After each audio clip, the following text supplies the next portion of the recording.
La Terre, notre vaisseau spatial. Bienvenue à bord pour ce voyage d'1 an autour du Soleil.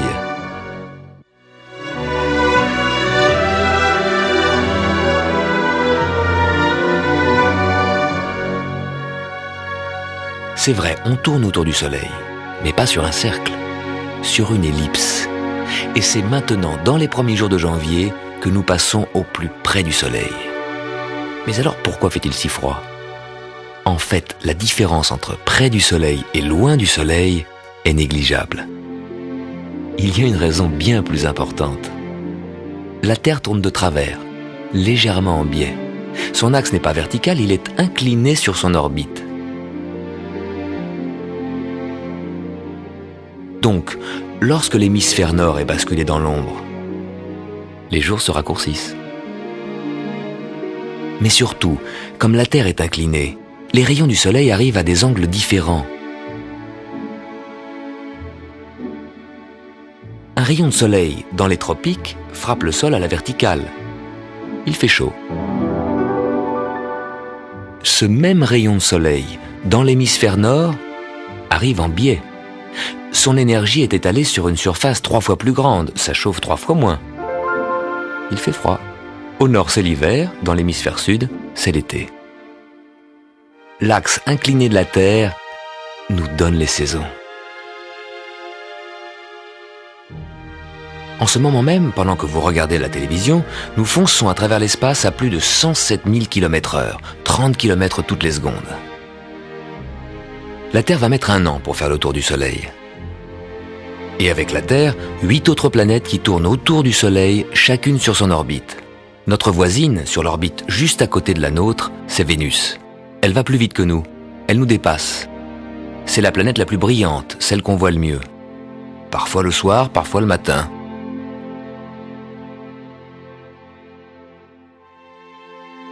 Pourquoi le matin ? Nous voyons Vénus à droite du Soleil.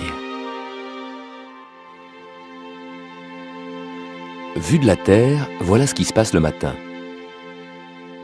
Nous voyons la portion du ciel où se trouve Vénus. Vénus apparaît à l'horizon bien avant le Soleil, quand il fait encore nuit et que le Soleil, à gauche, est encore en dessous de l'horizon. Voilà pourquoi, dans cette position, nous voyons Vénus le matin, à l'aube. Puis la Terre continue de tourner, le Soleil apparaît, il illumine le ciel et on ne voit plus ni les étoiles ni les planètes. Et nous continuons notre croisière à bord de notre planète, la Terre. Sur l'orbite prochaine, à gauche, la Terre a une voisine qui va plus vite, qui fait du 125 000 km/h, qui nous double. C'est Vénus. On l'appelle l'étoile du berger, mais ce n'est pas une étoile, c'est une planète. Quelle est la différence entre les planètes et les étoiles ? À première vue, on ne voit pas de différence. Pourtant, les étoiles rayonnent, comme notre Soleil, et les planètes ne rayonnent pas, mais renvoient la lumière du Soleil. Elles font partie de notre système solaire, elles sont proches. Les étoiles, elles, sont très loin. Nous ne pouvons pas les atteindre. Voici Sirius, à côté d'Orion, une des étoiles les plus proches. Même cette étoile, si proche, est trop loin pour nous. Si notre vaisseau spatial Terre quittait son orbite pour sortir du système solaire et se diriger vers Sirius, toujours à notre vitesse de croisière, il nous faudrait 80 000 années pour l'atteindre. Alors que pour Vénus, à la même vitesse, il suffirait de 16 jours. 80 000 années pour Sirius, 16 jours pour Vénus. C'est la différence entre l'univers lointain des étoiles et notre système solaire avec ses planètes, toutes proches.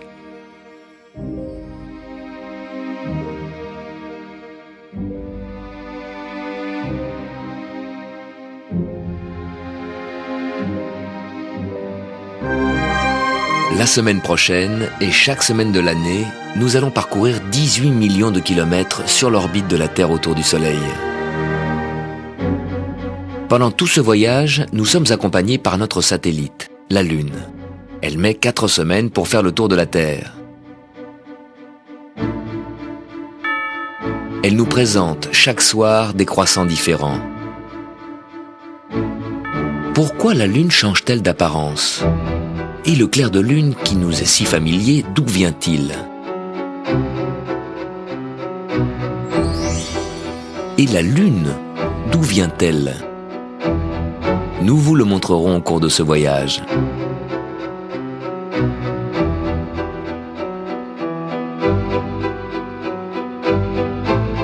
Pourquoi la Terre tourne? Et comment voir qu'elle tourne? L'ombre d'une maison qui se déplace au cours de la journée, ou les rayons de soleil qui entrent par la fenêtre et qui glissent lentement sur le sol, c'est comme ça que tous les jours, à tout moment, sans instrument astronomique, vous pouvez voir la Terre tourner.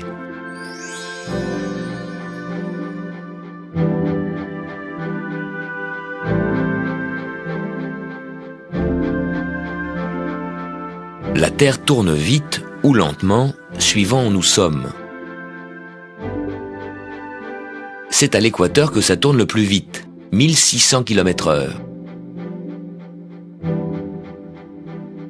C'est là, à Kourou, en Guyane, et dans le sud des États-Unis, à Cap Canaveral, qu'on lance les fusées dans l'espace. Parce que les 1600 km/h que la Terre ajoute à la vitesse des fusées, c'est déjà autant de gagné. Au pôle Nord, tout près de son axe de rotation, la Terre ne tourne plus qu'à 3 km/h. On pourrait marcher aussi vite que la Terre tourne. Et dans l'hémisphère sud, pourquoi nos amis australiens ne tombent-ils pas dans le vide? Grâce à la force d'attraction de la Terre. Elle fut découverte au XVIIIe siècle. Une pomme serait tombée sur la tête d'Isaac Newton, qui alors se demanda pourquoi? Parce que la masse énorme de la Terre attire la petite masse de la pomme. Et pourquoi alors la Lune ne tombe-t-elle pas sur la Terre et la Terre dans le Soleil? Newton nous le dira au cours de ce voyage. Nous vous montrerons les étoiles. L'une d'entre elles, l'étoile polaire, se trouve dans la prolongation de l'axe de la Terre.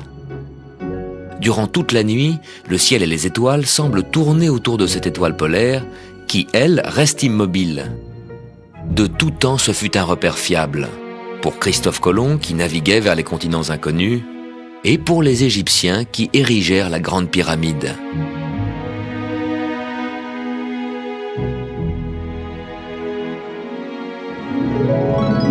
Fin février, nous vous montrerons pourquoi, tous les 4 ans, il faut ajouter un jour au calendrier pour que la Terre puisse boucler sa boucle. Ainsi, tous les 4 ans, nous avons une année bissextile, qui a 366 jours.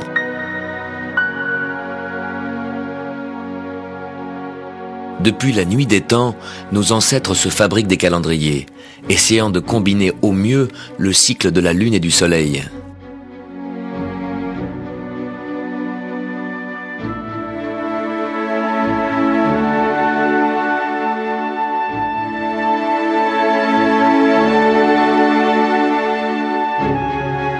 Parfois, Lune et Soleil se rencontrent. Le 2e week-end de mars, il y aura une éclipse du Soleil en Sibérie. Mais nous vous la montrerons ici. L'ombre de la Lune tombera sur la Terre.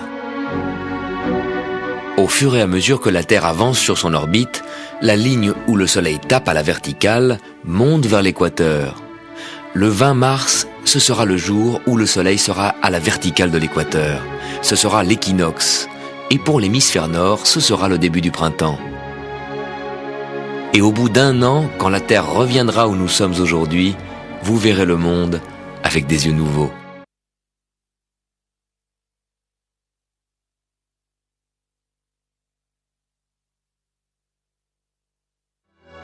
Notre vitesse de croisière est de 107 000 km/h, 30 km chaque seconde.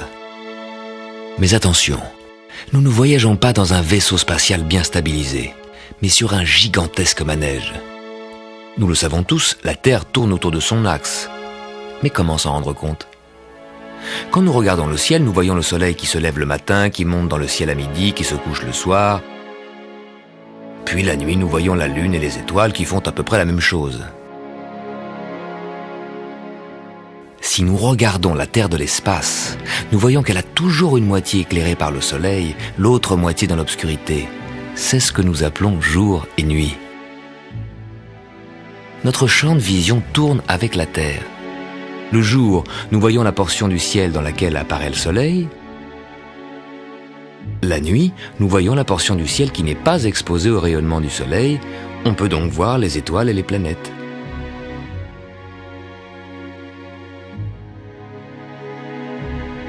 En fait, quand vous regardez le soleil, il semble traverser le ciel, alors qu'en réalité, il est immobile. C'est vous qui le voyez depuis un manège qui tourne. Et cette nuit, vous verrez la lune, les étoiles et les planètes se lever, parcourir le ciel et se coucher, mais c'est la Terre qui tourne, qui fonce à travers l'espace. Et qui nous emmènera le 21 mars à la station équinoxe. On sera là, ce sera le début du printemps. Mais ce schéma ne donne pas les vraies proportions de la Terre et du Soleil. Comparé à la Terre, le Soleil est très très grand. Imaginez un Soleil de la taille d'une coupole d'une grande cathédrale. À la même échelle, notre Terre n'est qu'un ballon de football. Un ballon qui serait tombé à 5 km, à la périphérie de la ville.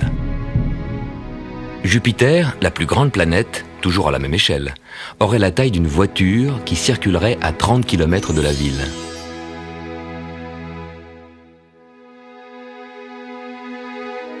Et Pluton, la planète la plus lointaine, ne serait à cette même échelle qu'une balle de tennis qui gravite sur une orbite à 200 km.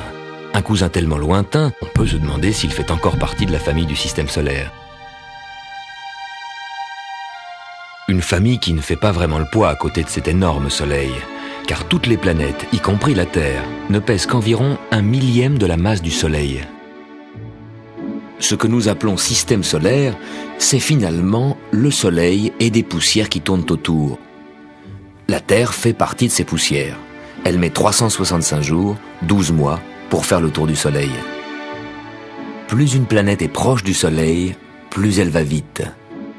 Vénus, plus près du Soleil que nous, l'astre le plus brillant, facile à voir à l'est pour ceux qui se lèvent tôt le matin, fait un tour complet en moins de 8 mois.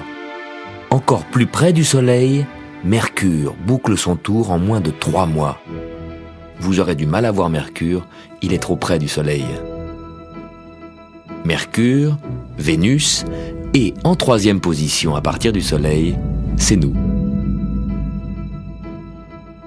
Plus loin du Soleil, la planète Mars va moins vite que nous, elle met 2 ans pour faire un tour.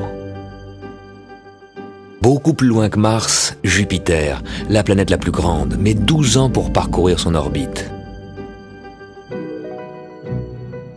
Et encore plus loin et encore plus lent, Saturne.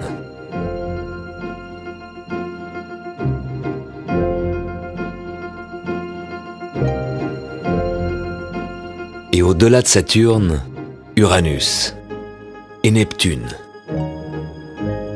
Et Pluton, qui met 248 ans pour faire un tour. Dans cette famille des planètes, 4 sont visibles parmi les étoiles lointaines. Saturne, Jupiter, Mars et Vénus. Pour mieux vous repérer au cours de ce périple d'1 an, nous vous montrons une référence, le zodiaque. C'est un ruban imaginaire sur lequel se dessinent les groupes d'étoiles, les constellations, qui marquent les différents secteurs de cette gigantesque toile de fond. Les constellations du Capricorne, Verseau, Poisson, Bélier, Taureau, Gémeaux, Cancer, Lion, Vierge, Balance, Scorpion, Sagittaire. La Terre aujourd'hui se trouve ici. Nous voyons le Soleil devant la constellation du Sagittaire.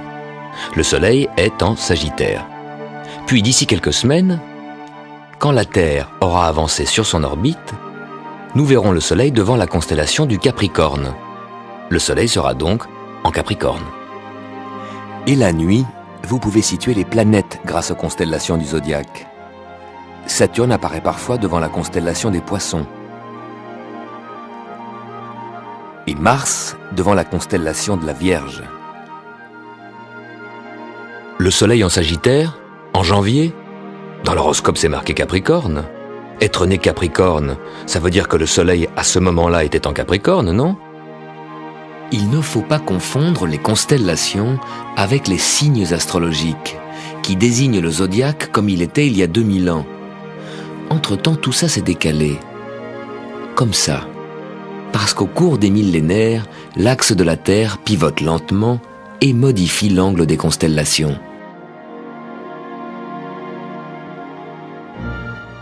La lumière du Soleil met 8 minutes pour arriver jusqu'à nous. Le Soleil et les planètes sont tout près de nous, c'est notre voisinage.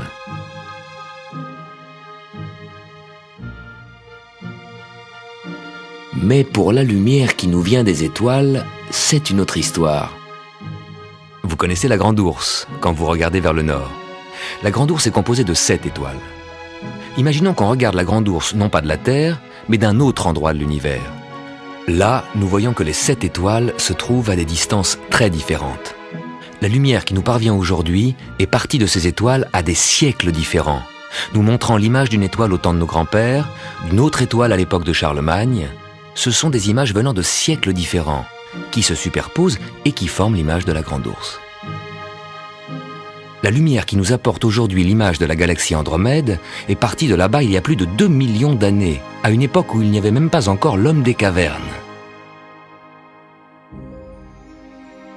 Les étoiles, les galaxies et tous ces trucs lointains sont des images décalées dans le temps, vous les voyez en différé. Alors que les planètes, nous les observons en direct, et maintenant. Dans le système solaire, nous voyageons au présent.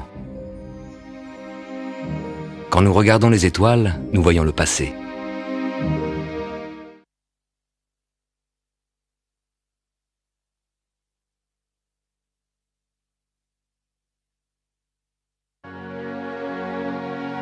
Tout au long de ce voyage, nous sommes accompagnés par notre satellite, la Lune.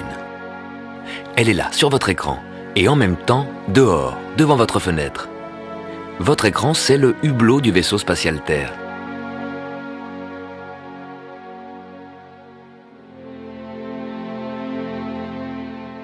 La Lune met près d'1 mois pour faire un tour complet autour de la Terre.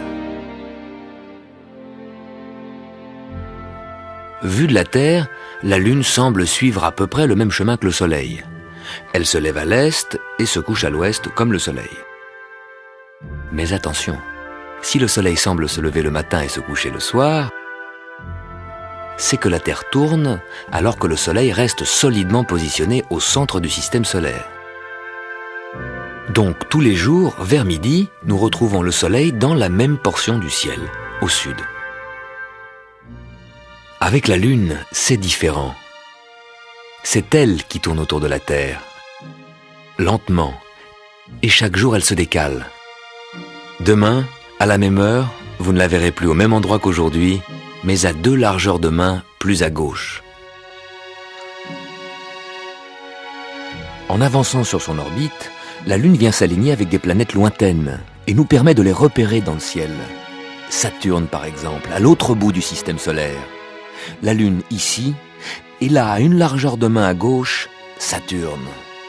Si vous prenez Saturne comme repère, vous pouvez mesurer le décalage quotidien de la Lune. Un soir, la Lune est à droite de Saturne, et le lendemain, elle sera passée à gauche de Saturne. Chaque jour, la Lune apparaît décalée vers la gauche de 2 largeurs de main. Et chaque jour, la Lune passe avec 50 minutes de retard sur la veille. 50 minutes, c'est le temps que la Lune met pour parcourir la largeur de 2 mains, pour arriver à l'endroit où elle se trouvait hier, à la même heure. Tous les soirs, la Lune est différente. Elle n'arrête pas de changer. Un jour, c'est un petit croissant. Le lendemain, un croissant un peu plus épais. Et un jour plus tard, encore plus épais.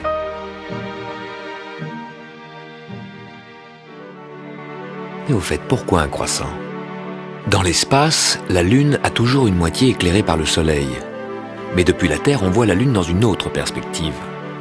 Pour nous, elle s'écarte chaque jour un peu plus du Soleil. Quand la Lune est à peine décalée du Soleil, elle nous apparaît presque à contre-jour et nous ne voyons qu'une petite partie de sa moitié éclairée. Un croissant. Le Soleil vient de se coucher. Il est là, à droite, juste au-dessous de l'horizon. C'est de là qu'il éclaire la Lune. Le croissant est toujours dirigé vers le Soleil, bien sûr puisque c'est le Soleil qui l'éclaire. Chaque jour, la Lune s'écarte un peu plus du Soleil. Chaque jour, depuis la Terre, nous voyons une partie plus large de sa moitié éclairée. Un croissant qui va croissant tous les jours et qui deviendra demi-lune. C'est dans sa phase de demi-lune que la Lune survole notre orbite. Elle croise le chemin que la Terre vient de parcourir. Tous les jours, la Terre fait un tour sur elle-même.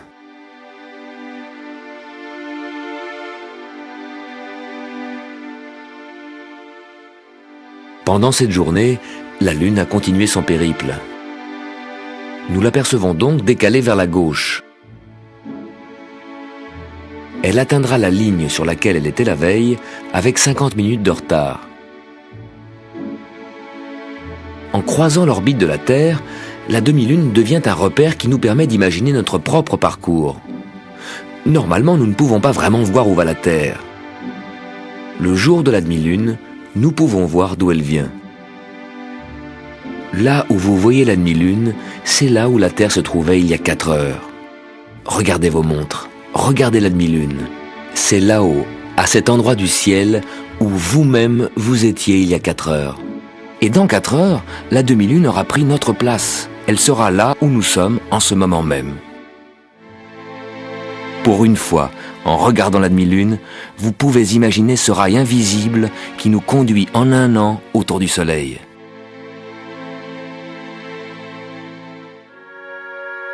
La Lune qui se décale de plus en plus et qui passe toutes les nuits 50 minutes plus tard, finit par apparaître non pas seulement la nuit, mais aussi le jour. Lorsqu'elle entre dans le deuxième quart de son orbite, elle devient tellement lumineuse qu'on peut la voir de jour, l'après-midi au sud-est.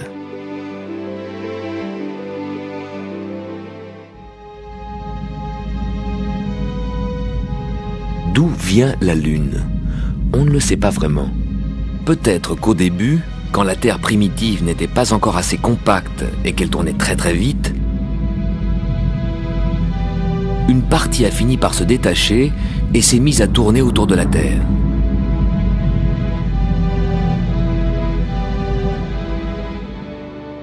Mais la Lune provient peut-être aussi d'une partie lointaine du système solaire. En passant trop près de la Terre, elle fut capturée par les forces d'attraction et mise en orbite. Enfin, peut-être qu'il y a eu collision avec un astéroïde. Les débris peu à peu se sont agglomérés et finalement ont formé ce qui est aujourd'hui notre Lune. Une Lune qui nous accompagne tout au long de notre voyage autour du Soleil.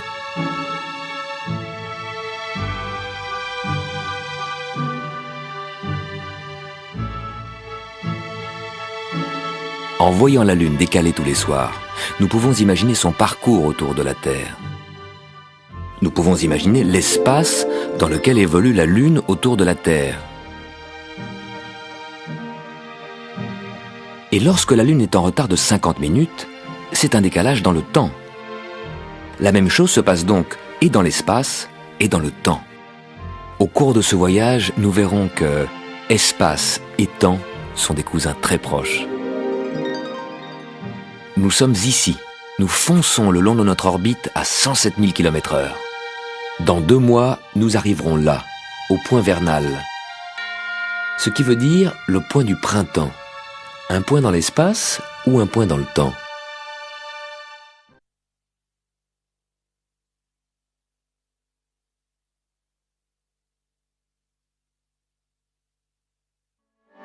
La planète la plus proche du Soleil, c'est Mercure.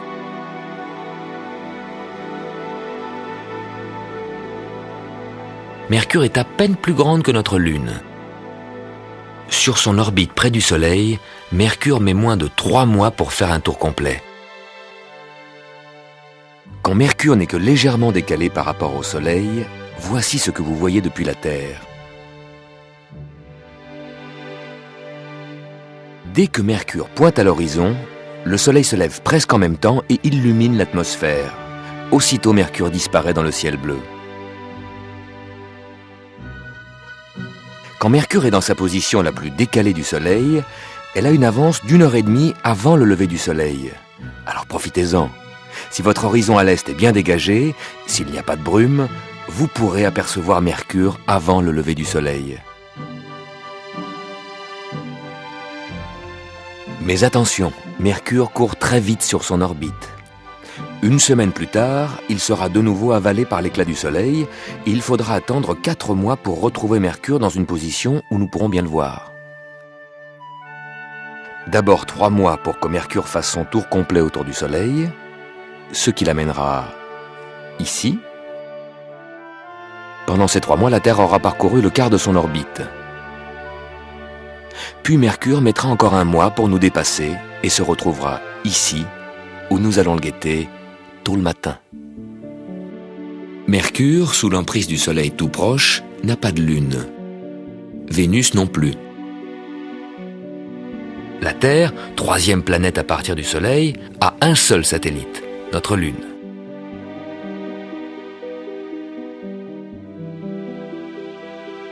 Mars a 2 satellites, Démos et Phobos. Phobos qui a bien souffert lors d'une collision.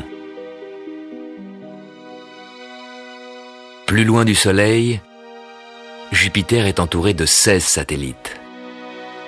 Vous pouvez observer les 4 plus grands avec une paire de jumelles. Ganymède, Callisto, Io et Europe. Encore plus loin, Saturne possède un vrai cortège de satellites, petits et grands, qui côtoient ses anneaux spectaculaires. La Terre, elle, n'a que la Lune comme satellite. Une Lune qui ne dévoile qu'une seule face et toujours la même. Mais alors, si c'est toujours la même face que nous voyons, pourquoi tous ces croissants différents de jour en jour? Cette même face que la Lune nous montre tout le temps est éclairée par le Soleil de jour en jour de manière différente. Au moment du petit croissant, juste après la nouvelle Lune, la face de la Lune était éclairée presque à contre-jour. Puis à la demi-lune, la face lunaire était éclairée de côté. Puis la Lune parcourt le 2e quart de son orbite et se met de plus en plus en face du Soleil. Le Soleil éclaire une partie de plus en plus grande de sa face visible. C'est presque la pleine Lune. La veille de la pleine Lune, au moment où le Soleil se couche, la Lune est bien au-dessus de l'horizon.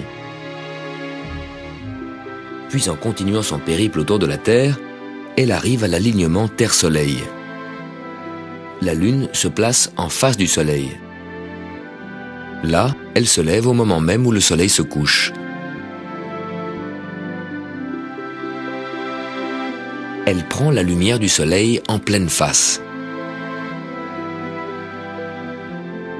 Le soir de la pleine Lune, c'est le soir où elle renvoie le maximum de lumière sur la Terre.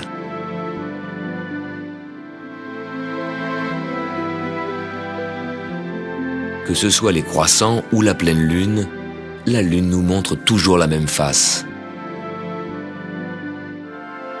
Avec la Terre, ce n'est pas la même chose. En tournant autour de son axe en 24 heures, elle présente successivement toutes ses faces au Soleil.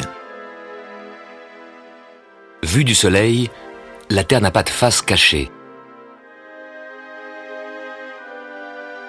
La Lune est liée à la Terre, dont la masse est beaucoup plus grande.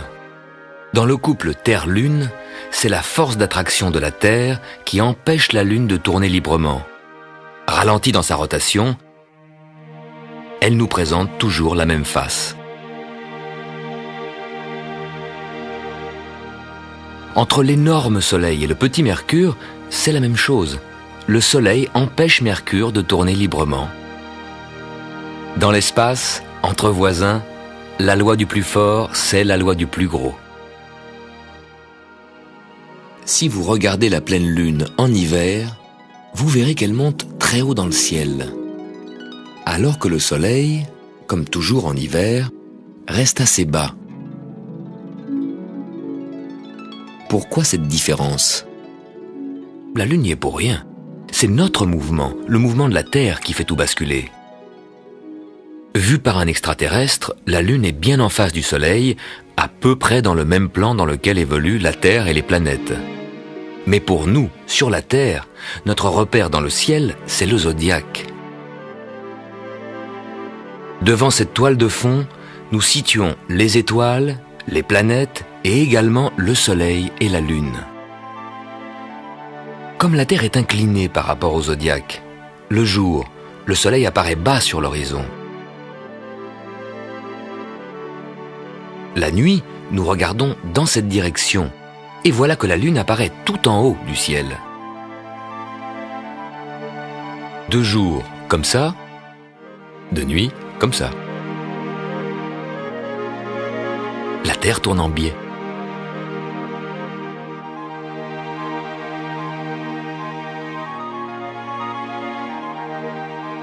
Vu de la Terre, c'est le zodiaque qui bascule et qui semble faire des vagues. Le soleil à midi passe bas sur l'horizon, la lune à minuit passe haut dans le ciel. Mais les vagues que fait le zodiaque ne sont que l'effet du mouvement de la Terre.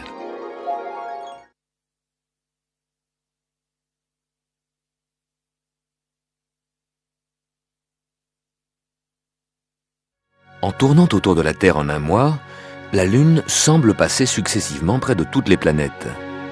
Lors de ces conjonctions, la Lune nous permet de repérer ces planètes et vous aide à mieux situer notre système solaire. Parfois, la Lune toute proche de la Terre nous permet de retrouver Saturne à l'autre bout du système solaire. En 2 semaines, la Lune fait la moitié de son périple autour de la Terre pour venir s'aligner avec Mars. Les soirs de conjonction, vous pouvez voir Mars un peu plus jaune que les étoiles, juste à côté de la Lune. Mais attention, cet apparent voisinage de la Lune, de la planète Mars et des étoiles est trompeur. La Lune est toute proche, le clair de Lune nous arrive en 1 seconde. La lumière que Mars nous reflète met 8 minutes pour arriver sur Terre. L'étoile qui est juste à droite de Mars est tellement éloignée que sa lumière est partie de là-bas il y a plus de 300 ans, au temps de Louis XIV. Les étoiles sont très lointaines, inaccessibles. Les planètes, elles, sont proches. Et nous sommes la première génération à avoir le système solaire à notre portée.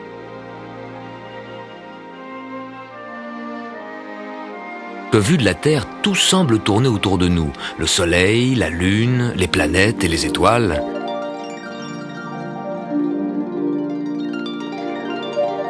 Ceci explique la perception de l'univers qu'avaient les hommes dans l'Antiquité. Ils plaçaient la Terre au centre de l'univers, sous la voûte céleste, et le Soleil, la Lune, les planètes et les étoiles fixés à cette voûte céleste en mouvement. Avec les planètes, cette théorie posait des problèmes. De temps en temps, elle revenait en arrière, elle décrivait comme Mars des boucles bizarres, et ça, on avait du mal à l'expliquer. Au Moyen-Âge, on mettait encore la Terre au centre de l'univers. Mais Nicolas Copernic eut une vision géniale. Ce n'était pas une Terre immobile qui était au centre de l'univers, mais c'était le Soleil. Et la Terre devenait une planète tournant en orbite autour du Soleil avec les autres planètes.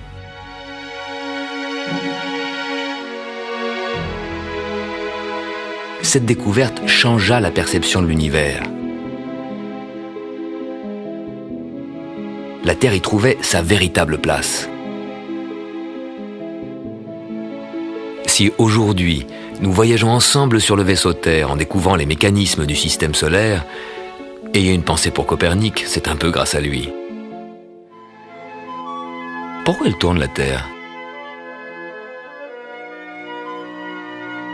Chaque masse qui prend un coup, une impulsion quelconque, un impact qui ne vise pas son centre, va se mettre à tourner. C'est ce qui ne cesse d'arriver à la matière depuis le Big Bang, l'explosion d'origine, il y a des milliards d'années. Donc, tout tourne. En tout petit, les électrons tournent autour du noyau de l'atome.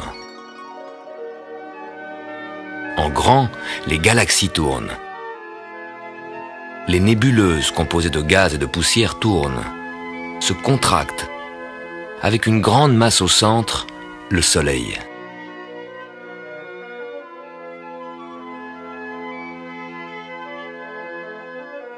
Le reste, toujours en rotation, se condensa en planètes, et une de ces planètes, toujours en rotation, c'est la Terre.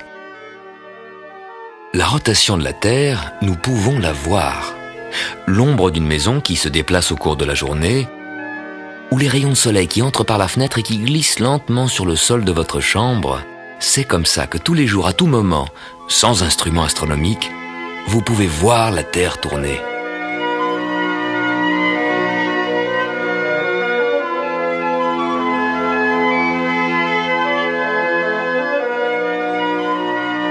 Cette rotation de la Terre peut être rapide ou lente selon où nous sommes. Chacun de ces 3 cercles fait un tour complet en 24 heures. Et dans ces 24 heures, c'est bien entendu le cercle le plus grand qui parcourt la plus grande distance.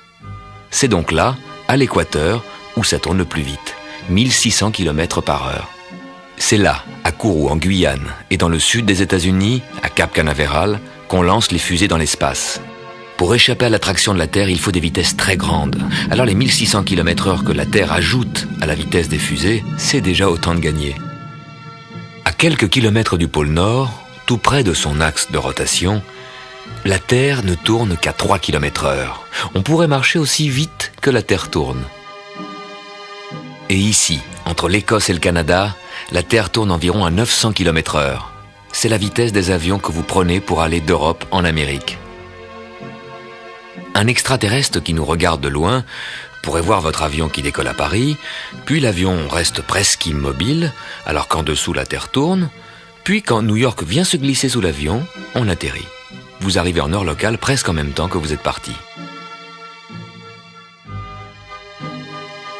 Pour le passager qui vole de Paris à New York aussi vite que la Terre tourne, le temps s'arrête. Et pour celui qui veut téléphoner à son copain à New York, à midi par exemple, il risque de le réveiller car à New York, il n'est que 6 heures du matin. Pourquoi ? La Terre tourne.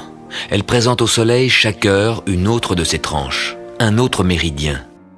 Au méridien qui fait face au Soleil, c'est midi.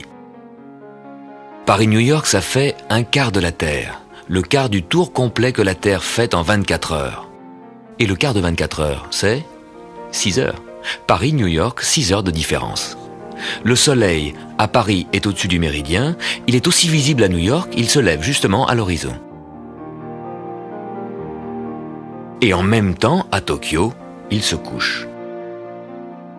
Dans 6 heures, quand la Terre aura tourné d'un quart de tour et présentera au Soleil le méridien de New York, il sera midi à New York, et à Paris, il sera 6 heures du soir. On verra le Soleil se coucher à l'horizon.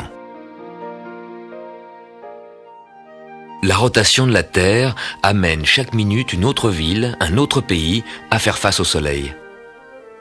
Chaque ville, chaque pays a une heure locale différente. Depuis qu'il y a le télégraphe et le téléphone, il fallait réglementer tout ça. Et la Terre a été divisée en 24 fuseaux horaires. Paris-New York, 6 heures d'écart. Est-ce une distance dans l'espace ou dans le temps ? Les deux sans doute. Nous volons aussi vite que la Terre tourne, nos sondes spatiales rattrapent Jupiter et Saturne sur leur orbite. Nos dimensions humaines sont devenues des dimensions planétaires.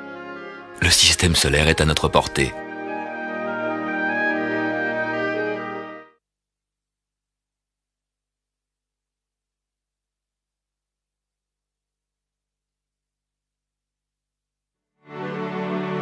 Nous sommes en route pour cette station qui marquera le début du printemps. Les planètes nous accompagnent autour du Soleil, mais à des vitesses différentes. Mercure et Vénus sont souvent cachés dans l'éclat du Soleil, tout comme Jupiter à l'autre bout du système solaire, très loin. Quand vu de la Terre, Jupiter est dans ce même axe, on ne peut pas le voir. Par contre, Saturne, à gauche en bas de l'écran, quand il se trouve à un angle bien dégagé du Soleil, on peut le voir toute la nuit. Tout comme Mars, la planète rouge, au bas de l'écran, ici en opposition, face au Soleil. Vu de la Terre, on peut se servir de la toile de fond du zodiaque pour se repérer. Le zodiaque, c'est ce ruban imaginaire dans lequel apparaissent les groupes d'étoiles, les constellations, visibles au loin, derrière les planètes. Quand le Soleil est en Capricorne, les planètes qui passent également en Capricorne restent invisibles.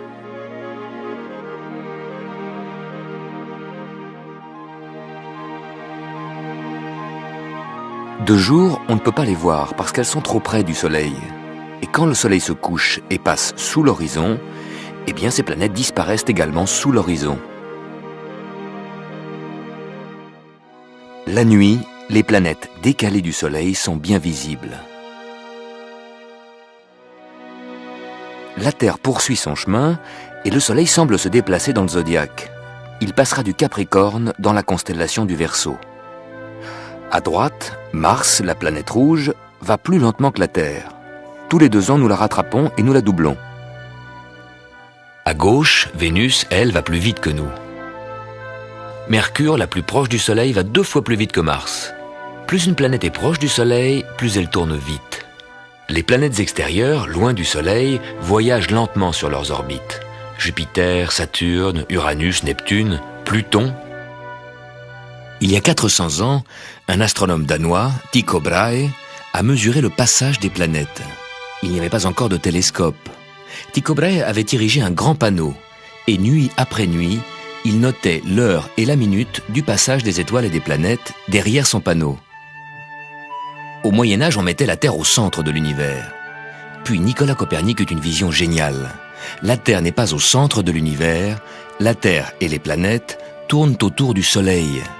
Mais Tycho ne le croyait pas. Heureusement, il a montré ses carnets à Johannes Kepler.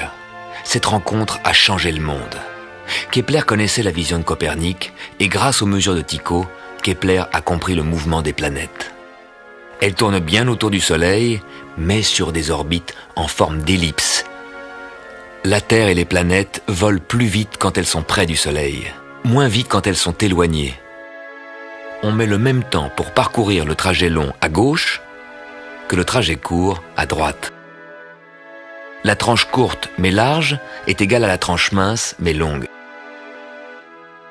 Cette vision de Kepler permet de trouver la bonne trajectoire pour aller sur la Lune et sur Jupiter.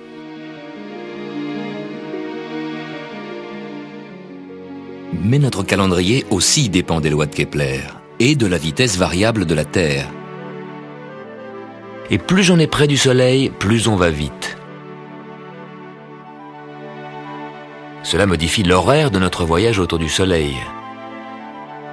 En ce moment, nous sommes légèrement plus près du Soleil. La Terre s'accélère. Elle prend un peu d'avance. Et en été, plus loin du Soleil, la Terre ralentit, elle prend du retard. L'équinoxe de printemps est le 20 mars. L'équinoxe d'automne, le 23 septembre. La Terre arrive à l'équinoxe d'automne avec 7 jours de retard. Pour parcourir cette moitié été de son orbite, la Terre met 7 jours de plus que pour parcourir la même distance de cette moitié hiver. La loi de Kepler n'est donc pas un truc abstrait pour astronomes, mais concerne directement notre calendrier. En ce moment, nous sommes ici. On prend de l'avance. Tous les 2 ans, Mars ne suit plus le mouvement des autres planètes. Il commence à revenir en arrière. Normalement, Mars progresse devant la toile de fond des étoiles lointaines, devant le zodiaque. En 97, on pouvait voir Mars passer devant la constellation des Gémeaux, du Cancer, du Lion, et glisser vers la constellation de la Vierge. Mais là, au lieu de passer en Vierge, Mars revient vers la constellation du Lion. Du temps où les hommes plaçaient la Terre au milieu de l'univers, on avait déjà remarqué les boucles que faisait Mars et on échafaudait des théories compliquées sans pouvoir expliquer cette marche arrière. La vision de Nicolas Copernic expliqua tout de la manière la plus simple. La Terre tourne autour du Soleil, Mars également. La Terre va plus vite que Mars et la dépasse. Et pendant ce dépassement, Mars, devant la toile de fond des étoiles, semble rétrograder. Au bout de 2 mois, Mars reprend sa course habituelle qu'il n'a en réalité jamais inversée. Et après 2 ans et 2 tours autour du Soleil, nous retrouvons Mars pour la doubler. La Terre peu à peu rattrape Mars, la manœuvre de dépassement commence, par rapport aux étoiles du zodiaque, Mars recule, après le dépassement, Mars reprend son chemin. Et grâce à la vision de Copernic, Mars tourne autour du Soleil sans faire de boucle. Chaque mois, la Lune qui tourne autour de la Terre s'aligne avec le Soleil. C'est la nouvelle Lune. La nouvelle Lune nous apporte les grandes marées. L'eau des océans est attirée par la Lune et forme, du côté de la Lune, un bourrelet de grandes marées. Chaque jour, la Lune passe 50 minutes plus tard que la veille. Voilà pourquoi tous les jours, les marées se produisent 50 minutes plus tard. Quand la Lune est alignée avec le Soleil, leurs forces d'attraction s'additionnent et tirent l'eau dans la même direction. C'est la grande marée. Pourquoi y a-t-il 2 marées par jour? La Lune ne passe qu'une seule fois. Le centre de gravité de la Terre n'est pas au même endroit que le centre de gravité du couple Terre-Lune. La première marée côté Lune est provoquée par la force d'attraction de la Lune. En même temps, de l'autre côté de la Terre, il y a une deuxième marée créée par les forces centrifuges. De plus, l'orbite de la Lune est une ellipse. Parfois la Lune est proche, parfois elle s'éloigne. Plus elle est proche, plus la marée est forte. Et quand la Lune passe au plus près de la Terre, précisément le jour de la nouvelle Lune, ça produit les marées les plus fortes de l'année, parfois même plus fortes que les marées d'équinoxe.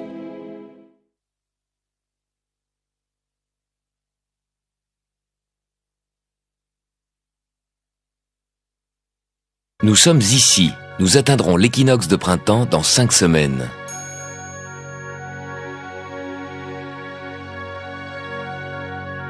En fait, la Terre, pourquoi est-elle ronde? C'est une question de poids. La Terre fait le poids. Sa masse génère de telles forces d'attraction que toutes ses parties se pressent vers son centre. Ce n'est pas le cas pour les astéroïdes. Ce sont de toutes petites planètes, grandes comme la Corse ou l'île de Ré, ou comme un immeuble. Et justement, comme elles sont petites, il n'y a pas assez de force d'attraction pour attirer toute leur matière et former une sphère. Sur la Terre, qui a une masse énorme, la force d'attraction dirigée vers le centre de la Terre est une force irrésistible, rien ne peut y échapper. Et heureusement, car cette force d'attraction retient autour de la Terre l'atmosphère, l'air que nous respirons. Les petits astres, la Lune ou les astéroïdes n'ont pas d'atmosphère. Et sur la Lune, les astronautes marchaient comme ça, en sautillant, parce que la faible force d'attraction de la petite Lune les rendait 6 fois plus légers. C'est la masse de la Terre qui nous donne notre poids à nous, qui nous cloue au sol et qui empêche nos amis australiens de tomber dans le vide. Cette force d'attraction, vous la sentez chaque fois que vous devez monter des escaliers, car chaque fois que vous essayez de vous éloigner du centre de la Terre, vous devez surmonter la force d'attraction de la Terre.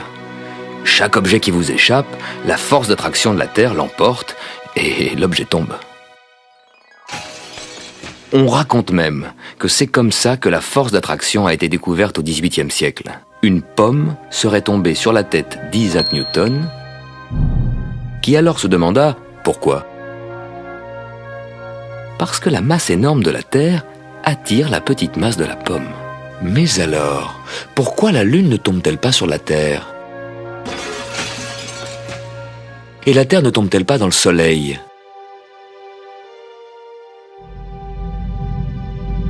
La force d'attraction n'est pas la seule force qui agit sur la Terre, et sur les planètes et sur les satellites.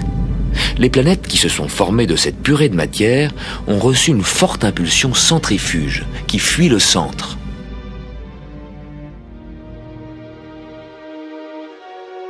Entre ces forces centrifuges et la force d'attraction du Soleil, chaque planète trouve son orbite bien précise. C'est près du Soleil que sa force d'attraction est la plus grande. Mercure, tout près du Soleil, force d'attraction maximum. Et pour rester en orbite, vitesse maximum, 170 000 km/h, alors que la Terre ne fait que 107 000 km/h.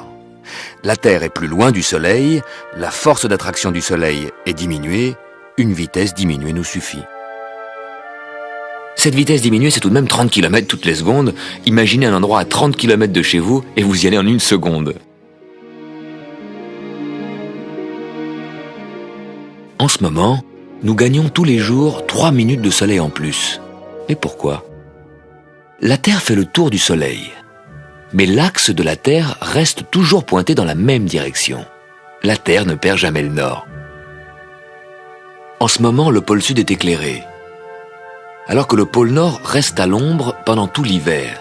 Mais au cours de ce voyage circulaire, le pôle nord se penche peu à peu vers le Soleil. Et donc chez nous, le Soleil qui hier semblait faire ce parcours se lève aujourd'hui plus à gauche, il monte plus haut à midi, et le soir il se couche plus à droite. Prenez des repères chez vous, et vous verrez demain, ce sera encore plus à gauche, plus haut à midi et plus à droite le soir. Si vos fenêtres donnent à peu près vers le sud, le soleil, en hiver, bas dans le ciel, atteint la paroi en face de la fenêtre. Mais peu à peu, le soleil qui de jour en jour grimpe plus haut dans le ciel, éclairera le plancher au milieu de la pièce. Et en été, le soleil au plus haut dans le ciel n'éclairera plus que le plancher tout près de la fenêtre. En ce moment, en hiver, les rayons du soleil pénètrent jusqu'au fond de la pièce. Regardez ce rayon et imaginez la position de la Terre dans le système solaire. Imaginez votre place dans l'univers.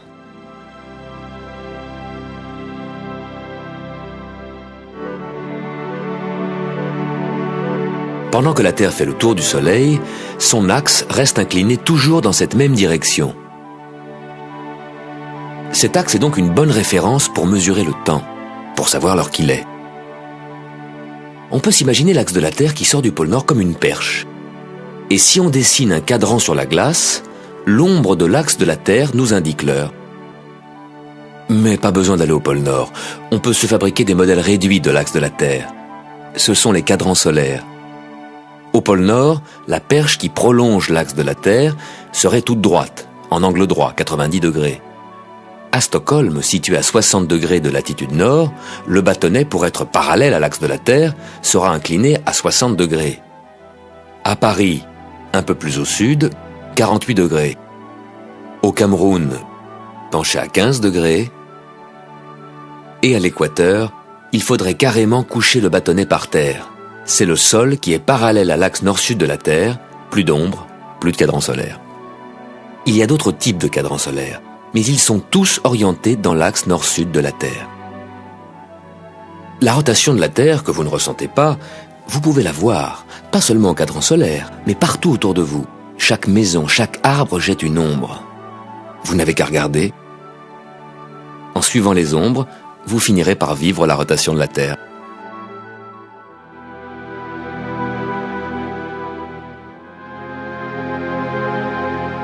Dans le système solaire, nous connaissons bien nos voisins les planètes, leur position, leur vitesse, leur mouvement. Les surprises viennent des comètes. Bien entendu, il y en a que nous connaissons bien, comme la comète Halley, qui passe régulièrement tous les 76 ans. Mais parfois de nouvelles comètes apparaissent, comme la comète Hale-Bopp, qui est passée tout près de nous en 1997.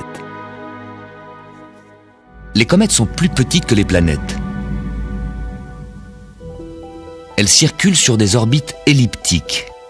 Certaines viennent des régions lointaines du système solaire, puis elles passent près du Soleil et s'en vont de nouveau. En s'approchant du Soleil, elles éjectent d'énormes quantités de gaz et de poussière. Ces matières forment la queue de la comète, qui s'étire dans le ciel comme des cheveux dans le vent. Comète veut dire chevelu en grec. Les comètes sont des petits astres chevelus. On a tendance à croire que la comète fonce à travers le ciel, la tête en avant et la queue à l'arrière. En fait, la queue est toujours dirigée du côté opposé du Soleil, car c'est le flux des particules émanant du Soleil, le vent solaire, qui pousse les cheveux de la comète vers l'extérieur. Bientôt, nous reparlerons de cette comète Hale-Bopp quand elle sera plus proche de nous.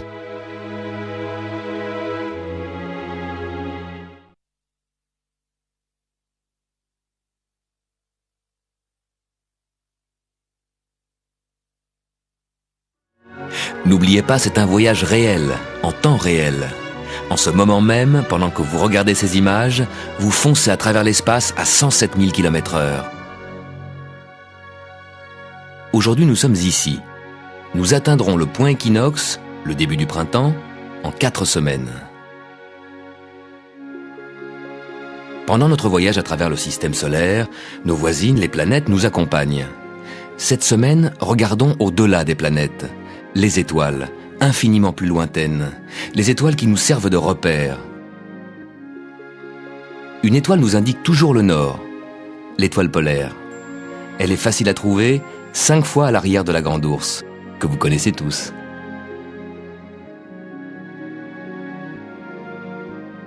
L'étoile polaire se trouve dans la prolongation de l'axe de la Terre. Durant toute la nuit, le ciel et les étoiles semblent tourner autour de cette étoile polaire qui, elle, reste immobile puisque justement, elle est dans l'axe de la rotation.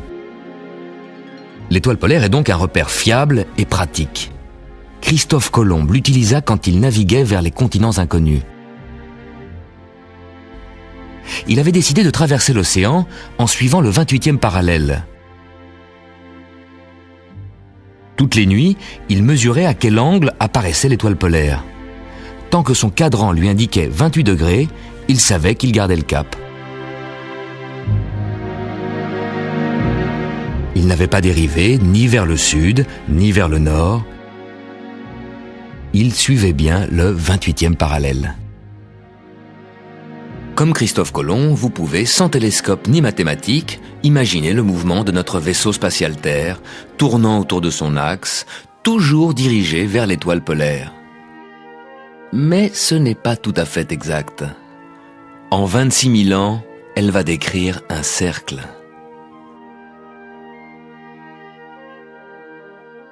Si l'on imagine que l'axe de la Terre sort du pôle Nord et se prolonge à l'infini, il rencontre l'étoile polaire. D'un millénaire à l'autre, ce sont d'autres étoiles qui deviennent notre étoile polaire. Il y a 12 000 ans, du temps de l'homme des cavernes, c'était Véga. Il y a 5 000 ans, l'étoile Tuban. C'était à l'époque où les Égyptiens avaient bâti la Grande Pyramide. Ils avaient fait une galerie qui pointait vers le nord, et ce que les Égyptiens apercevaient au bout de cette galerie, c'était l'étoile Tuban, juste à gauche de la Grande Ourse. Alors qu'aujourd'hui, les touristes voient l'étoile polaire. Tuban, l'étoile polaire, c'est l'angle sur lequel la Terre a pivoté en 5000 ans. Nous pouvons tous nous imaginer des mois, des années, peut-être même un siècle. Mais pour s'imaginer 5000 ans, il faut regarder l'angle entre Tuban et l'étoile polaire.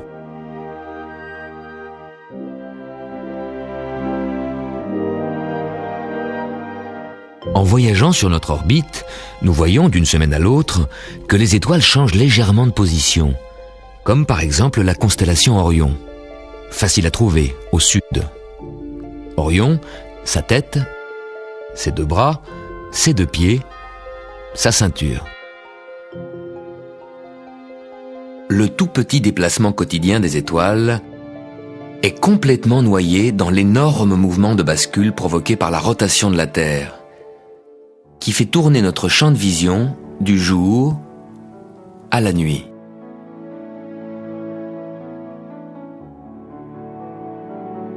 Mais regardez Orion tous les soirs à la même heure, et vous verrez la rotation très lente de la voûte céleste. La voûte céleste, bien entendu, ça n'existe pas.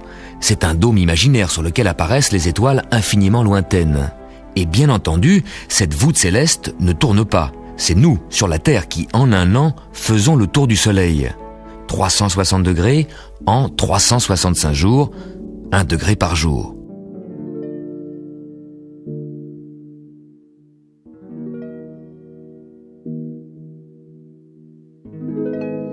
Et nous voyons les étoiles glisser 1 degré vers la droite.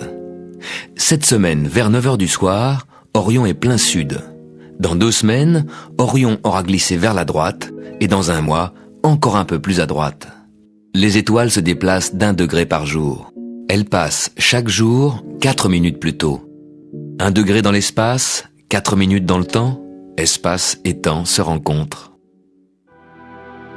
Depuis le début de cette croisière, nous faisons bien la différence entre les planètes toutes proches et les étoiles très très lointaines. Une étoile toutefois est au beau milieu de notre voisinage planétaire, le Soleil. Oui, le Soleil, c'est une étoile. Tous ces points lumineux que nous voyons au-delà des planètes, ce sont des étoiles, des soleils lointains. Les galaxies sont des milliards de soleils. Les planètes, vues de la Terre, ressemblent aux étoiles. Mais il suffit de regarder le Soleil pour être ébloui par la différence. Le Soleil rayonne, alors que les planètes ne font que refléter une partie de la lumière du Soleil. Le Soleil nous envoie de la lumière et de la chaleur, car c'est un gigantesque réacteur nucléaire.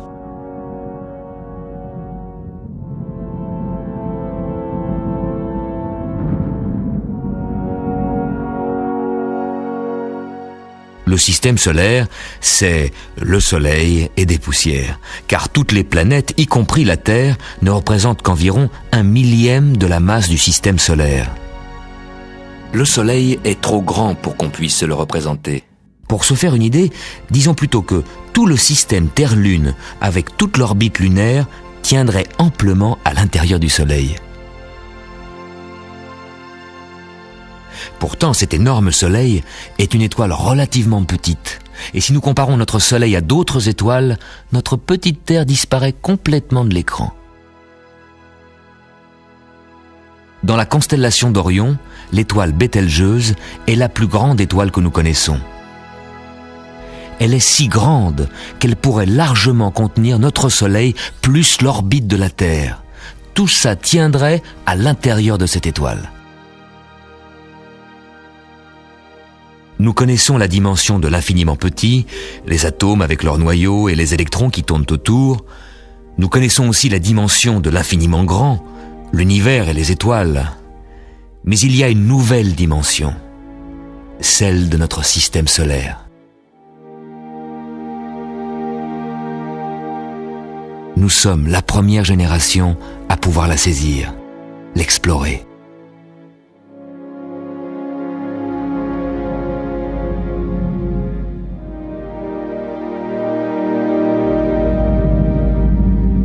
Vous faire vivre dans cette nouvelle dimension, c'est le but de notre voyage.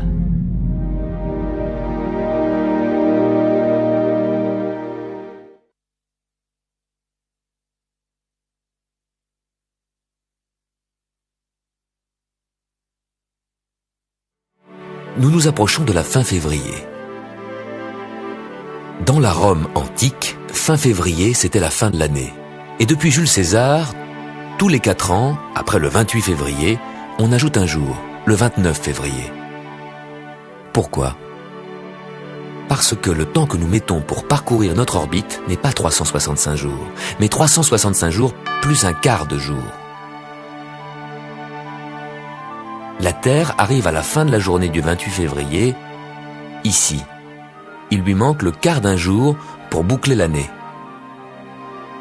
La Terre continue sa course, et comme elle a commencé ce nouveau périple avec un décalage d'un quart de jour, au bout d'un an, quand elle revient au 28 février, il lui manque 2 quarts de jour, une demi-journée. Un an après, 3 quarts de jour, et à la 4e année, 4 quarts, un jour entier manque. Tous les 4 ans, pour boucher le trou entre le rythme journalier de la Terre et son périple annuel, on insère ce fameux 29 février. Tous les 4 ans, on a donc une année de 366 jours, une année bissextile qui a 2 6, 366, pour éviter que notre calendrier se décale d'année en année.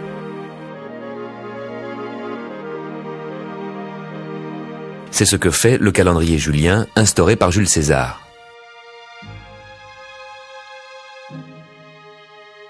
Si on ne rajoutait pas ce 29 février, tous les 4 ans, le mois de mars commencerait un jour plus tôt.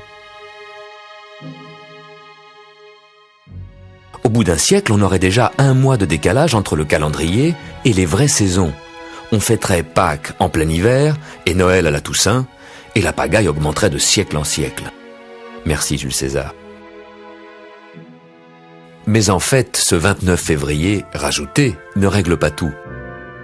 Malheureusement, dans le calendrier julien, en rajoutant le 29 février, on rajoutait 38 minutes de trop. À la fin du XVIe siècle, on avait accumulé 10 jours de trop. Alors, le pape Grégoire XIII, féru d'astronomie, supprima ces 10 jours et on passa directement du 4 au 15 octobre. Pour éviter que le même décalage recommence, on décida de ne pas ajouter de jours bissextiles aux années de fin de siècle, en 1700, 1800 et 1900. Par contre, on conserva ce jour tous les 400 ans. On aura donc bien notre 29 février en l'an 2000.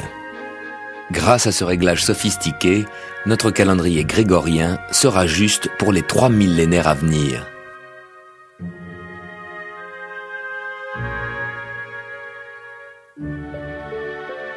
Mais dans les pays de religion orthodoxe, comme la Grèce et la Russie, on garda le calendrier julien. Ceci explique que la Pâque grecque soit fêtée 13 jours plus tard. la Noël russe également. Mais pourquoi 13 jours, alors que le pape Grégoire n'en a supprimé que 10 ? Depuis l'intervention du pape Grégoire jusqu'à aujourd'hui, le calendrier julien, non corrigé, s'est décalé de 3 jours supplémentaires. Au total, 13 jours de retard.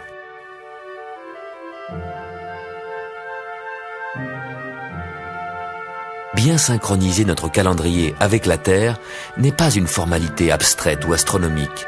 C'est le lien entre l'univers et le rythme de nos saisons, tels que nous les vivons.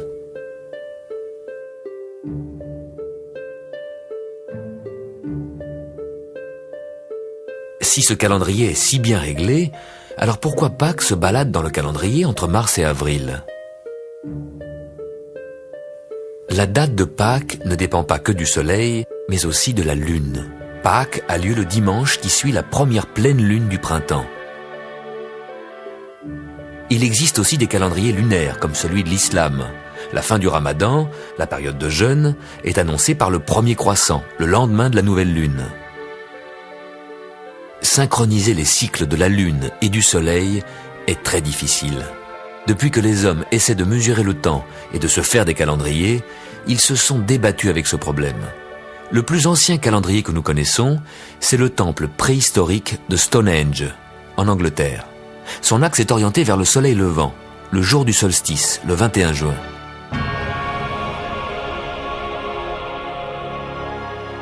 Mais pour marquer la lune, il fallait un éventail d'axes compliqués, parce que les mêmes positions ne se répètent que tous les 18 ans. Néanmoins, nos ancêtres pouvaient prédire les éclipses, où soleil et lune se rencontrent. Ils avaient déjà la science de combiner le calendrier solaire et le calendrier lunaire.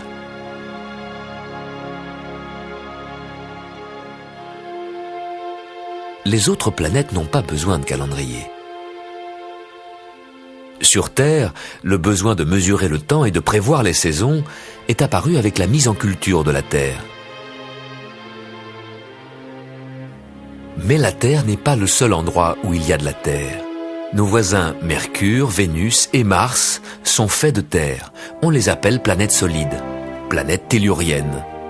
On pourrait marcher sur le sol de Vénus, sauf qu'il y fait beaucoup trop chaud.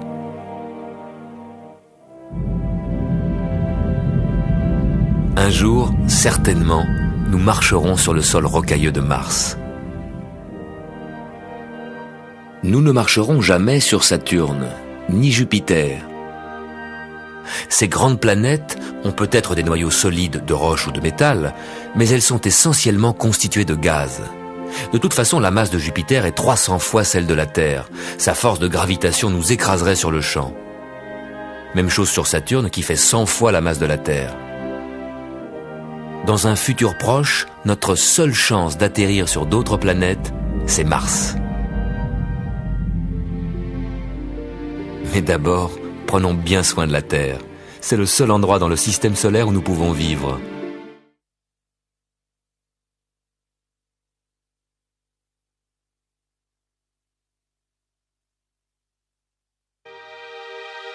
Quand la Lune se trouve ici et se présente éclairée en pleine face par le Soleil, c'est la pleine Lune.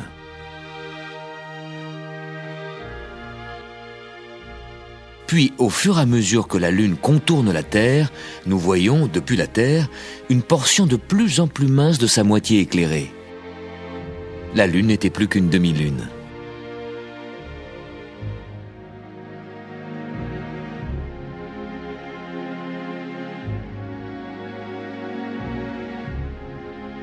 Le jour de la demi-lune, la Lune croise l'orbite de la Terre et nous permet de voir notre propre parcours. Normalement, nous ne pouvons pas vraiment voir vers où se dirige la Terre. La demi-lune est comme un phare dans le ciel qui nous montre où nous allons. Et nous allons justement vers l'endroit où se trouve la demi-lune en ce moment. La Lune est à 400 000 km. La Terre avance à 100 000 km/h. En 4 heures, nous serons là où la demi-lune se trouve en ce moment. Regardez vos montres, regardez la demi-lune. Dans 4 heures, vous serez là-haut. En regardant la demi-lune, vous pouvez 2 fois par mois imaginer la réalité de ce rail invisible qui nous conduit autour du Soleil. La Lune, on se l'imagine la nuit. Pourtant, on la voit souvent le jour. Pourquoi ? Le Soleil éclaire la Lune. Le matin, avant le lever du Soleil, voilà ce qui se passe. Il fait encore nuit, la Lune apparaît au-dessus de l'horizon, le Soleil est encore sous l'horizon, mais nous pouvons deviner où il est, car le croissant de Lune pointe toujours dans la direction du Soleil. Normal, puisque c'est le Soleil qui l'éclaire.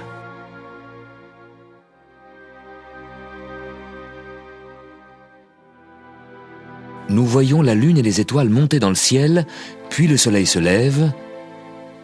L'air, l'atmosphère qui enveloppe la Terre est de plus en plus illuminée par le Soleil et devient comme un filtre qui nous empêche de voir les étoiles. La Lune, beaucoup plus lumineuse que les étoiles, reste visible.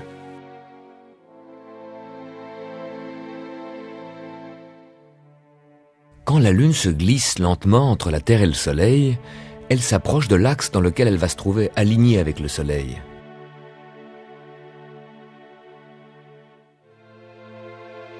Comme il n'y a plus qu'un petit décalage entre la Lune et le Soleil, nous voyons la Lune éclairée presque à contre-jour, et nous n'apercevons qu'une petite partie de sa moitié éclairée, un croissant très mince. Il sera tout seul dans le ciel bleu. Pourtant les étoiles sont là. Mais qu'est-ce qu'elles deviennent, les étoiles, pendant la journée ? Elles sont cachées par les couches gazeuses de l'atmosphère, qui enveloppent la Terre et qui, par le rayonnement du Soleil, prend cette couleur bleu ciel. L'atmosphère, c'est l'air que vous respirez, et c'est également ce filtre bleu qui, de jour, nous empêche de voir les étoiles. Notre champ de vision tourne avec la rotation de la Terre.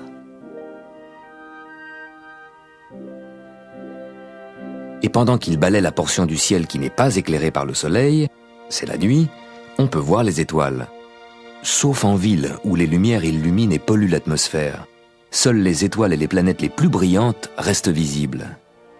Puis notre champ de vision revient dans le secteur où l'atmosphère est éclairée, de nouveau le ciel est bleu. Et dans le ciel bleu, on voit la Lune plus souvent que vous ne le pensez. Quand elle est trop proche du Soleil, elle disparaît dans son rayonnement. Imaginons-la.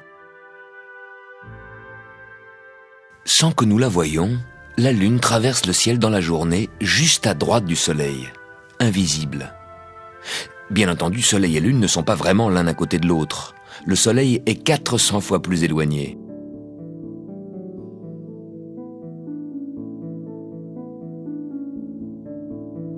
Il n'y a pas que la Lune qui traverse le ciel, cachée dans l'éclat du Soleil. Presque toute la famille des planètes se trouve actuellement dans le même secteur.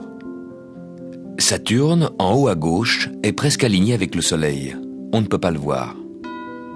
Mercure est si proche du Soleil que de toute façon, on ne le voit que rarement. Vénus est presque alignée avec le Soleil. Jupiter, la plus grande planète, est un peu plus à droite, avec les planètes lointaines Uranus et Neptune, en haut de l'image. Parfois, Mars aussi se joint à toute cette famille invisible qui accompagne le Soleil sur sa trajectoire. Cette semaine, si vous jetez un coup d'œil vers le Soleil, pensez-y. Toutes ces planètes, plus la Lune, traversent le ciel, incognito, cachées par le Soleil.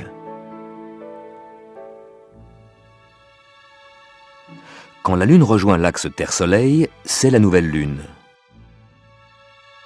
La Lune projette un énorme cône d'ombre dans l'espace, qui chaque mois passe à ras de notre Terre, juste au-dessus et en dessous. L'ombre de la Lune ne touche pas la Terre, car la Lune tourne sur une orbite légèrement inclinée par rapport à l'orbite de la Terre. L'ombre de la Lune passe donc normalement toujours au-dessus ou en dessous de la Terre. Mais 2 fois par an, l'orbite lunaire arrive à une position qui permet un alignement parfait Terre, Lune, Soleil. L'ombre de la Lune frappe la Terre et cache le Soleil. C'est l'éclipse solaire.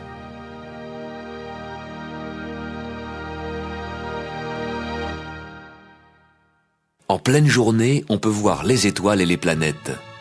Comme le Soleil est bien plus grand que la Lune, l'ombre que la Lune projette sur la Terre n'est qu'une étroite zone d'environ 200 km. Pendant l'éclipse, l'ombre de la Lune parcourt des milliers de kilomètres sur la surface de la Terre. Au nord et au sud de cette zone étroite d'éclipse totale, il y a une large zone de pénombre, une zone d'éclipse partielle, où la Lune occulte le Soleil partiellement.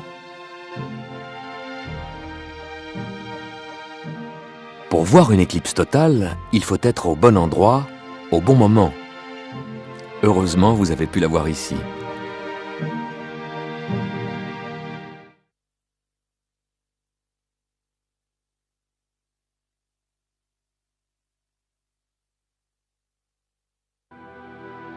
Nous sommes ici. Nous atteindrons la station équinoxe, début du printemps, la semaine prochaine. Quand la Lune passe exactement entre la Terre et le Soleil, l'ombre de la Lune se projette sur la Terre. C'est l'éclipse solaire.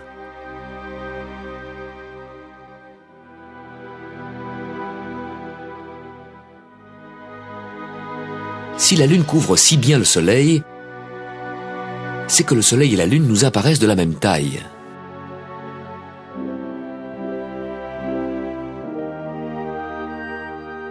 En réalité, le Soleil est énormément plus grand que la Lune et se trouve énormément plus loin. Mais par un hasard extraordinaire, le Soleil qui est 400 fois plus grand que la Lune se trouve aussi 400 fois plus loin. Donc il nous apparaît de la même taille. L'éclipse totale est unique dans le système solaire.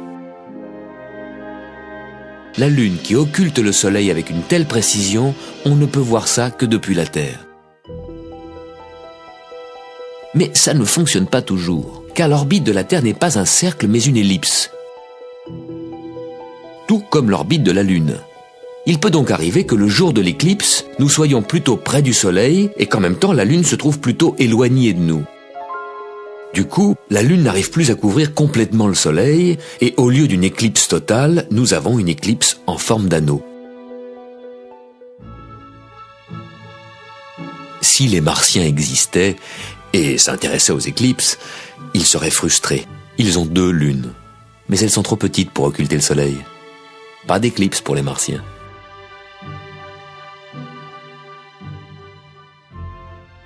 En principe, il devrait y avoir une éclipse solaire tous les mois, car la nouvelle Lune traverse l'axe Terre-Soleil chaque mois. Mais ce n'est pas le cas, parce que l'orbite de la Lune est légèrement inclinée par rapport à l'orbite de la Terre, et l'ombre de la Lune va passer soit au-dessus, soit en dessous de la Terre. Pour que l'ombre de la Lune tombe pile sur la Terre, il faut que la Lune se place exactement dans l'axe Terre-Soleil. La Lune doit passer au point qu'on appelle le nœud, ni trop tôt, ni trop tard. Quand cela arrive, il y a éclipse totale.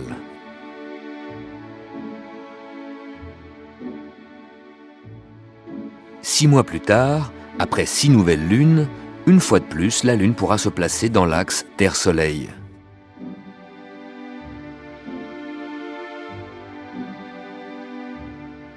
Il y aura éclipse, mais si la Lune arrive au nœud en retard, ce sera seulement une éclipse partielle.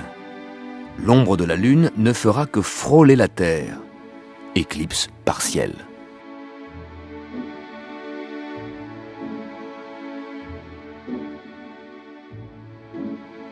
Une belle éclipse totale traverse l'Europe le 11 août 1999, un mercredi à l'heure du déjeuner.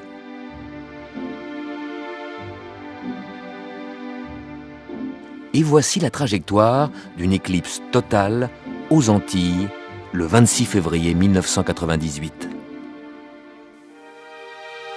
C'est très rare de pouvoir observer une éclipse totale du Soleil. Il n'y en a qu'une ou deux chaque année. Et comme la zone d'ombre totale est une étroite bande d'environ 200 km de large, il faut beaucoup de chance pour être au bon endroit, au bon moment.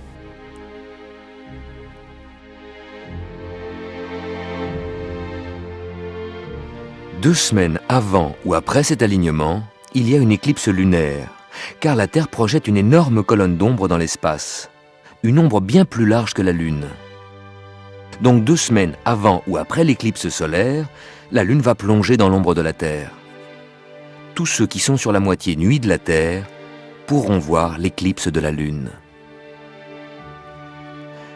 Vous verrez l'ombre de la Terre, notre ombre, se dessiner sur la pleine lune et l'obscurcir.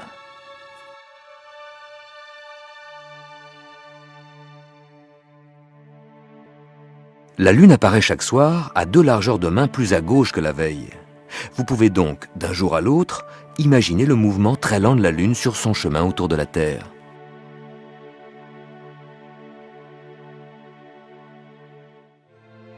À de très rares occasions, on peut voir le mouvement de la lune en direct, quand la lune apparaît près d'une étoile, par exemple près d'Aldébaran.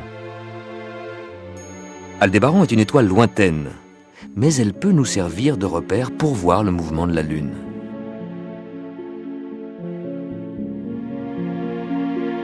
Le croissant de lune semble s'approcher de plus en plus de cette étoile.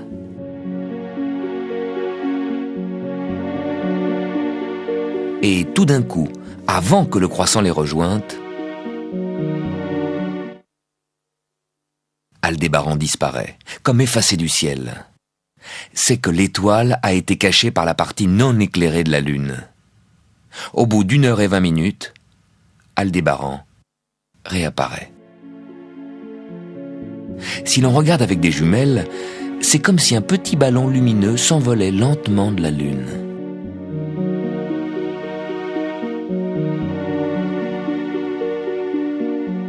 Normalement, le mouvement de la lune qui tourne autour de la Terre est trop lent pour être vu. Mais ce soir-là, grâce à Aldébaran, on pouvait enfin voir la lune bouger.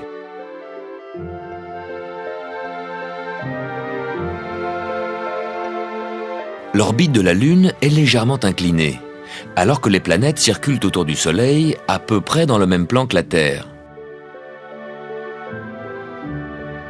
Sauf Pluton. Son orbite est inclinée de 17 degrés.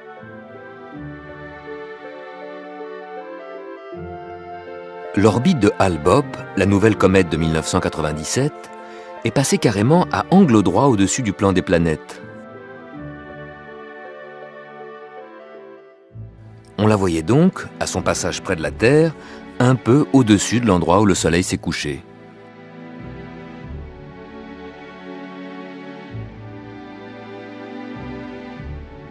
Sur son orbite surélevée, cette comète est passée fin mars 97 au plus près de la Terre. Une semaine plus tard, au plus près du Soleil, puis elle a plongé vers le plan des planètes. Mais pendant ce temps, la Terre a avancé sur son orbite et le Soleil s'est glissé entre nous et la comète. On ne la voyait plus.